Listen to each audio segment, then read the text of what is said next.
अजित पवार साहेबांचा घातून 1 ते 2 महिने होऊन राहिले तरी शरद पवार आणि सुमित्राताई चुप का बोलत नाही? त्यांचा घात झाला की अपघात झाला याची साहसी चौकशी करू शकत नाही का बरं? का दाल में कुछ काला आहे का? काय वाटते तुम्हाला? काय वाटते नक्की कमेंट करून सांगा। अजित दादांचा घातून 2 महिने होत आलेले आहे। आता सीबीआय सीआयडी व्हीएसआर कंपनीच्या मालकाची चौकशी केली, विकी सिंगची चौकशी केली, तर त्या चौकशीमध्ये असं निघालं, अगोदर न्यूज बघून घ्या। हे अपघात प्रकरणात पायलट सुमित कपूर याची चूक होती असा जबाब व्हीएसआर कंपनीचा मालक विके सिंग यांनी दिलेला आहे। तो म्हणत आहे समोर त्यानं हा जबाब नोंदवलेला आहे। सिंग याची सीआयडीनं तब्बल 3 दिवस की मी गुन्हेगार असेल तर मला अटक करा, आणि तो म्हणत आहे की अजित दादांचा अपघात करणारा मालक नाही, चालक आहे। विचार करा तुम्ही या गोष्टीचा। तो असा म्हणून राहिला,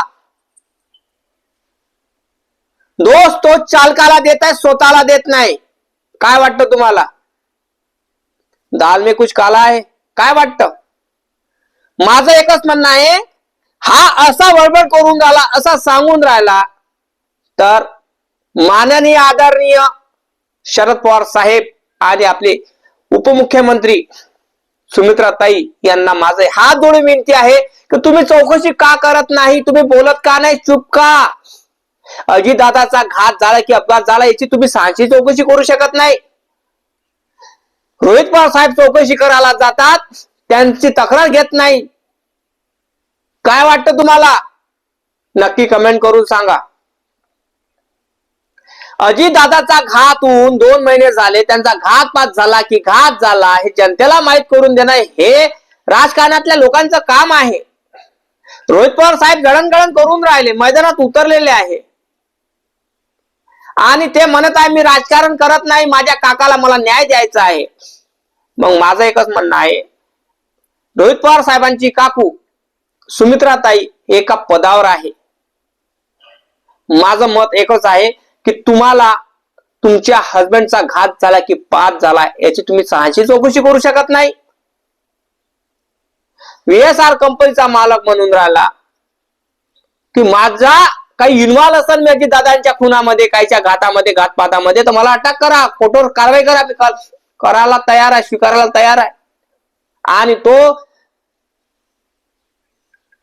अजित दादाचा घात झाला की पात झाला, सगळ्या गोष्टी, सगळ्या गुन्हे तो चालकावर ठोकून राहिला। विचार करा, चालकावर ठोकत असेल तर हा हरामखोर माणूस किती हरामखोर असेल? कारण रोहित पवार साहेबांनी पुरेचे पुरे पुरावे दाखवले की अजित दादाला बोगस विमान दिलं। हा हरामखोर म्हणतो विमान चांगलं होतं, रनवे चांगला होता, विमान फुटलं कसं? ते हवेत विमान फुटलं आहे। ते अजित दादाला बोगस विमान देऊन म्हणतो सगळा घात कोणी केला? विमानाच्या चालकाने केला। आणि शरद पवार साहेब, सुमित्राताई बोलत नाही, चुप। काय मालूम बा, काही मालूम नाही मला का बोलते काय नाही, चुप चुप काय बा। फक्त रोहित पवार साहेबच बोलून राहिले। आणि सीसीटीव्ही फुटेज सगळे नष्ट केले। एखादा आमदार आणि खासदार बाहेर पडतो ना, दादा कुठल्या मीटिंग मध्ये जातो या कुठल्या ठिकाणी जातो, तर त्याच्या माग पत्रकार, न्यूजवाले भरघोस त्याच्या मागे फिरत असतात, गाड्या घेऊन, काहून? न्यूज साठी। पण हा आपला तर दादा अर्थमंत्री होता आणि महाराष्ट्राचा मुख्यमंत्री होता, तर विचार करा तुम्ही की त्या दादाच्या मागे किती लोक असतात, पत्रकार, न्यूजवाले। देवगिरी मधून निघत असताना तिथे पण त्यांची पत्रकार परिषद झाली असेल ना, इंटरव्ह्यू झाला असेल ना, व्हिडिओ क्लिप निघाली असेल नाही काय? मग देवगिरीचा व्हिडिओ नाही आहे आपल्यापाशी। अजितदादा निघत असताना मुंबईला तो व्हिडिओ नाही आपल्यापाशी। मुंबईमध्ये दखल होताना तोही व्हिडिओ नाही आपल्यापाशी। अजितदादा सांग किती जण आले तो व्हिडिओ नाही आपल्यापाशी। अजितदादा सांग कोण कोण होते तो व्हिडिओ नाही आपल्यापाशी। अजितदादांना कुठला ड्रेस घातला, कुठला कपडा घातला, कुठला सदरा घातला ते नाही आपल्यापाशी। अजितदादा विमानात येतात, विमानात प्रवेश करतात तो व्हिडिओ नाही आपल्यापाशी। जेव्हा रोहित पवार साहेब व्हिडिओ मागतात, सीसीटीव्ही फुटेज मागतात, ते म्हणतात आमच्यापाशी सीसीटीव्ही फुटेज नाही आहे। सीसीटीव्ही फुटेज नाही आहे अरे उपमुख्यमंत्री, महाराष्ट्राचा अर्थमंत्री हा व्यक्ती एखाद्या फ्लाईट मध्ये जातो, एखाद्या मिटिंगला जातो, तर याची साहसी चौकशी केली जात नाही. कुठला पत्रकार या कुठला न्यूजवाला व्हिडिओ टाकू शकत नाही का? व्हिडिओ डिलीट मारले ते? व्हिडिओ डिलीट मारले असेल का? कोणाक मारले असेल डिलीट? कोणाच्या विचाराने डिलीट मारले असेल? पैसे देऊन मारले असेल? सगळे साले न्यूजवाले विकल्या गेलेले आहेत. दादा अजित दादाचं गूढ रहस्य हे लपलेच राहणार. तुम्हाला मी आता सांगतो, अजित दादांचं गूढ रहस्य लपले राहणार, जनतेपर्यंत मिळणार नाही पाहायला. कारण शरद पवार साहेब आणि अजित पवार साहेब यांची काय होणार होता? युती होणार होती. त्यांचे दोन्ही पक्ष एकत्र येणार होते. कळले का? दोन्ही पक्ष एकत्र येणार होते, तेव्हाच हा घात होतो. आणि शरद पवार साहेब काही बोलत नाही आणि त्यांची तब्येत पण थोडी सिरियस राहते. पण माझं एकच म्हणणं आहे की अजितदादाचा घात हा फक्त एक मातीत दबल्यासारखा इतिहास राहणार, दुसरा काहीच नाही. माझं एकच म्हणणं आहे, अजितदादाचा घात करणारा सापडणार नाही. घातपात झाला की त्यांचा घात झाला हे काहीच माहीत होणार नाही.